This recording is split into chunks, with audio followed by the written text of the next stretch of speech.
السلام علیکم ورحمۃ اللہ وبرکاتہ۔ الحمد للہ کفا وسلام علی عبادہ الذین اصطفى، اما بعد، قال اللہ تعالی فی القرآن المجید، فاعوذ باللہ السمیع العلیم من الشیطان الرجیم، بسم اللہ الرحمن الرحیم۔ ومن يعص الله ورسوله ويتعد حدوده يدخله نارا خالدا فيها وله عذاب مهين۔ معزز ناظرین، سامعین محترم، آج کے اس بابرکت درس میں آپ تمام سامعین کا، حاضرین کا تہہ دل سے استقبال اور دلی خیر مقدم ہے۔ آج کے اس مختصر درس حدیث میں آپ تمام سامعین کو اللہ سبحانہ و تعالی کے نازل کردہ احکامات کی نشاندہی کروں گا کہ اللہ سبحانہ و تعالی نے کس قدر احکامات کو نازل فرمائے ہیں۔ سامعین محترم، قرآن کریم کی ایک بڑی ہی مشہور سورہ سورۃ النساء ہے۔ سورۃ النساء کی آیت نمبر 14 آپ تمام حاضرین کے سامنے تلاوت کا شرف حاصل کیا ہوں۔ اللہ سبحانہ و تعالی نے اس آیت کریمہ کے اندر بیان فرمایا، وَمَن يَعْصِ اللَّهَ وَرَسُولَهُ، کہ جو شخص بحیثیت مسلمان، جو شخص اللہ سبحانہ و تعالی پر اور اس کے پیغمبر جناب محمد رسول اللہ صلی اللہ علیہ وسلم پر ایمان لایا ہے، ایسے مسلمان شخص کے لیے ضروری ہے کہ وہ اللہ اور اس کے رسول جناب محمد رسول اللہ صلی اللہ علیہ وسلم کی تعلیمات کی خلاف ورزی نہ کرے۔ وَيَتَعَدَّ حُدُودَهُ يُدْخِلُهُ نَارًا، اور جو شخص رب تعالی کی حدود کو پامال کرے گا، رب تعالی کی حدود کو نہیں مانے گا، سرکشی کرے گا، ایسے اشخاص کے لیے جہنم تیار ہے، ہمیشہ ہمیشہ کے لیے جہنم میں جائے گا، اور وہاں پر جہنم میں جانے والوں کے لیے رسوا کن عذاب ہے۔ اس آیت شریفہ کے اندر یہ بتایا گیا ہے کہ اے لوگوں، اللہ سبحانہ و تعالی کے احکامات کی پامالی نہ کرو، سرکشی نہ کرو، اپنے بہن بیٹیوں کے حقوق کو غصب نہ کرو۔ ایک باپ کے لیے ضروری ہے کہ اپنی پراپرٹی میں سے اپنی بیٹیوں کو حصہ دے۔ شریعت کے اعتبار سے، اسلامی قانون کے اعتبار سے بیٹی کا جو حصہ بنتا ہے، ایک باپ کے لیے ضروری ہے کہ وہ بیٹی کو حصہ دے۔ اگر باپ نے اپنی زندگی میں اپنی بیٹیوں کو حصہ نہیں دیا، وراثت تقسیم نہیں کیا، پراپرٹی سے محروم رکھا، لا علمی کی بنیاد پر، رسم و رواج کی بنیاد پر حصہ نہیں دیا، تو پھر بیٹا پھر سے بانٹے۔ وہ بیٹا جو باپ کی پراپرٹی کو اکیلے استعمال کرتا ہے، اکیلے مالک بنا بیٹھا ہے، اس بیٹے کے اوپر ضروری ہے کہ باپ کی چھوڑی ہوئی پراپرٹی میں اپنی بہنوں کو حصہ دے۔ آج یہی وجہ ہے کہ ہماری بہن بیٹیاں مشرکوں اور بدعتیوں کے عقد میں ہیں، ان کے نکاح میں ہیں، کہاں جائیں گے؟ باپ نے پراپرٹی میں حصہ نہیں دیا۔ آج ہی وجہ ہے، اس لیے بہن بیٹیاں رسوا ہو رہی ہیں۔ اپنی بہنوں کو حصہ دو، پھر سے پراپرٹی تقسیم کرو، حصہ دو۔ اگر رب کی جنت میں جانا چاہتے ہو تو حصہ دو۔ یہ مت بولو کہ ہمارے معاشرے میں بیٹیوں کو حصہ دینے کا رواج نہیں ہے۔ اللہ تعالیٰ کا حکم ہے آپ رواج کو مقدم نہ کرو، اللہ تعالیٰ کا حکم ہے حصہ دو ان کو۔ آج بھی ہیں ایسے لوگ الا ماشاء اللہ کہ اپنی بہن بیٹیوں کو اپنی پراپرٹی میں حصہ دیتے ہیں، وراثت تقسیم کرتے ہیں، بیٹیوں کو دیتے ہیں، مگر بہت تھوڑے لوگ ہیں۔ ہمارا ماحول اس قدر بگڑا ہوا ہے، باپ بولتا ہے کہ میں نے بیٹی کا رشتہ کر دیا، بیٹی کو جہیز کا سامان دے دیا، وہی اس کا حصہ ہے۔ بیٹیوں کو پراپرٹی میں حصہ دو، جہیز دینا یہ اسلام نہیں ہے۔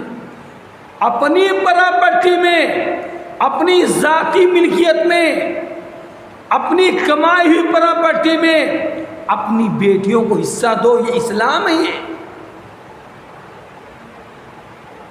اللہ سبحانہ و تعالیٰ کے یہاں سخت پوچھ تاچھ ہوگی۔ ہر سال حج کر لینے سے معاف نہیں ہوگا، حقوق العباد کا معاملہ ہے۔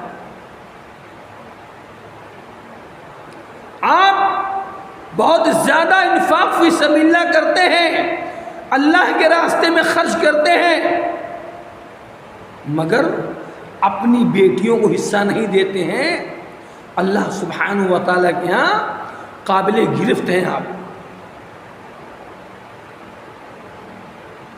آئیے میں آپ کے سامنے ایک حدیث رسول اسی مناسبت سے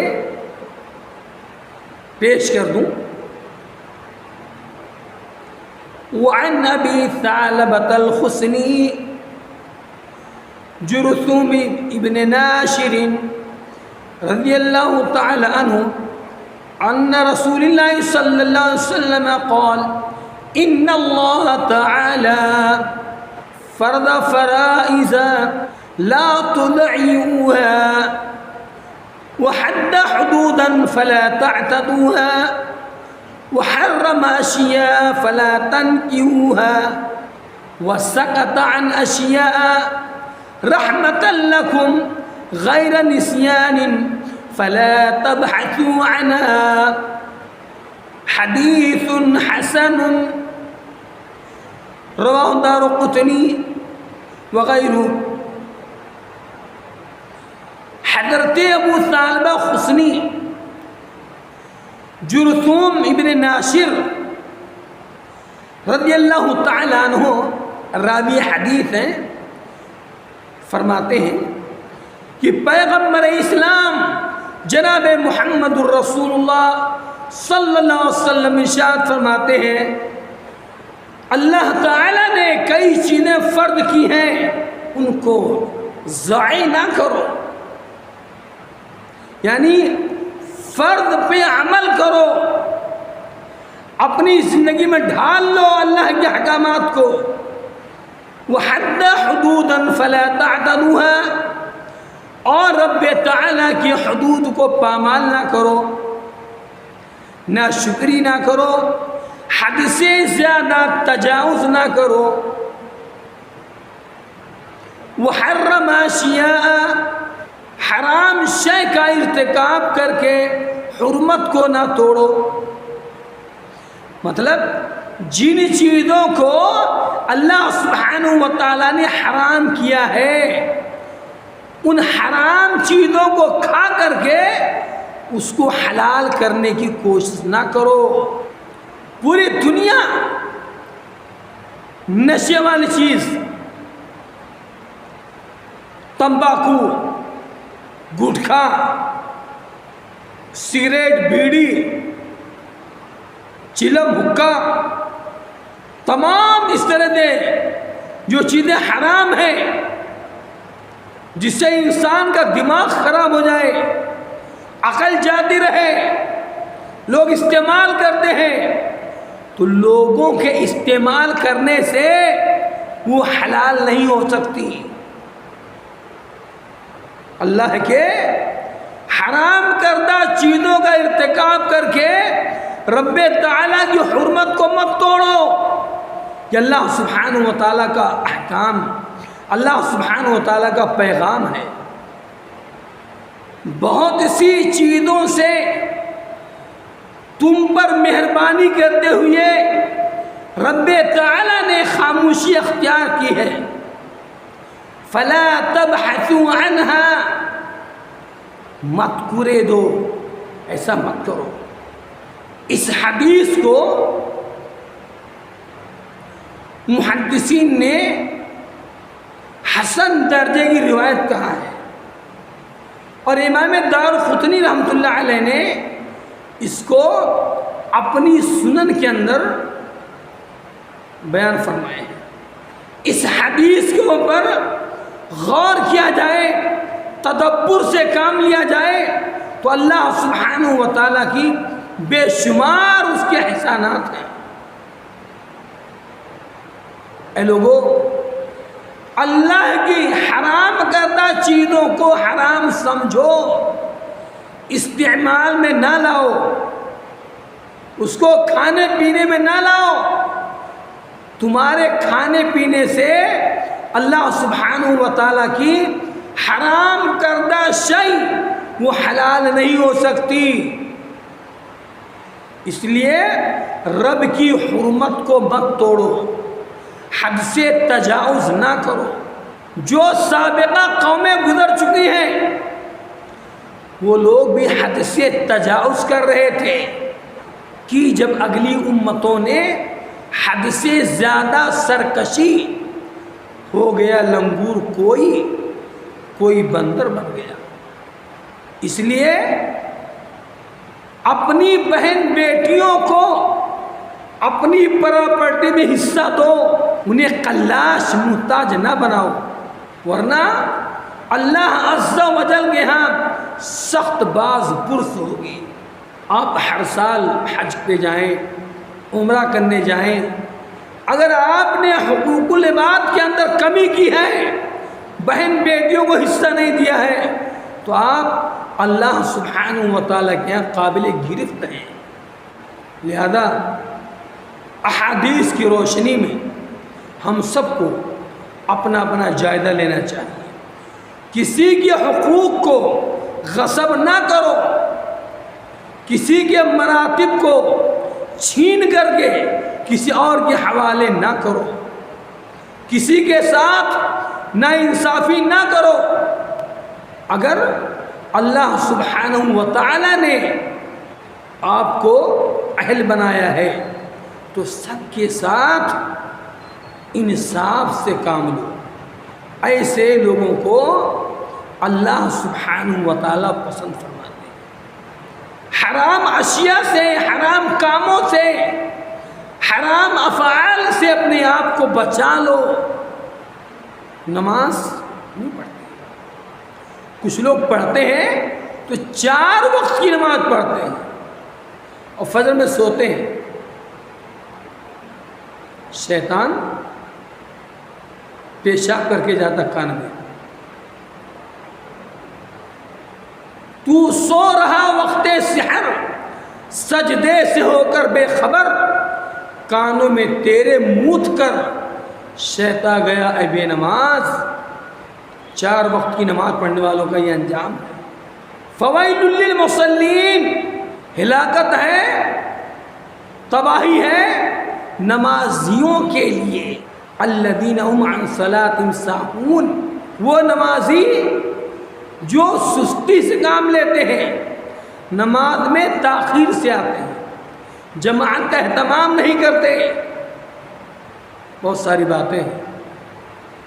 اللہ سے دعا ہے کہ اے رب قدیر ہر مسلمان کو شریعت کا پابند بنا دے، حرام کو حرام سمجھے، حلال کو حلال سمجھنے والا بنا دے، منکرات سے دور رہنے والا بنا دے، اور اسلامی تعلیمات پر عمل کرتے ہوئے اپنی بہن بیٹیوں کو پراپرٹی میں حصہ دینے والا بنا دے۔